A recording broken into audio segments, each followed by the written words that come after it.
Hi family man's అందరికి నమస్తే. అందరూ బాగున్నారా? ఇవాళ మనం జిలేబీ చేపల ఫ్రై అయితే చేసుకుందాము. జిలేబీలు ఏంద్రా నాయన, నువ్వు చూపిస్తున్న చేపలు కదా అనుకుంటున్నారా?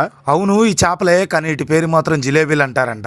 అది మనకెళ్ళి కాదు, గోదావరి వాళ్ళు అంటారు. మన ఆంధ్రాకెళ్ళి అయితేనేమో వీటిని చెప్పలు అంటారు. ఎంతమంది ఎన్ని రకాలుగా వీటిని పిలుస్తారో కామెంట్ అయితే చేసేయండి. సో ఈ జిలేబీల్ని అలియాస్ చెప్పల్ని ఫ్రై చేద్దామని చెప్పి అనుకున్నాను. అది మామూలు కాదు, 24 గంటల ఫ్రిడ్జ్ లో ఉంచి. అవును, మీరు విన్నది మాత్రం నిజమే, 24 గంటల ఫ్రిడ్జ్ లో ఉంచి చేద్దాం అని చెప్పి అనుకున్నాను. ఎందుకంటే ఒక్క అరగంట ఉంచితేనే టేస్ట్ భయంకరంగా వస్తుంది. 24 గంటలు ఉంచితే లేదు, మన నశాలానికి అంటిద్ది టేస్ట్ అని చెప్పి ఫ్రిడ్జ్ లో అయితే పెట్టేశాను.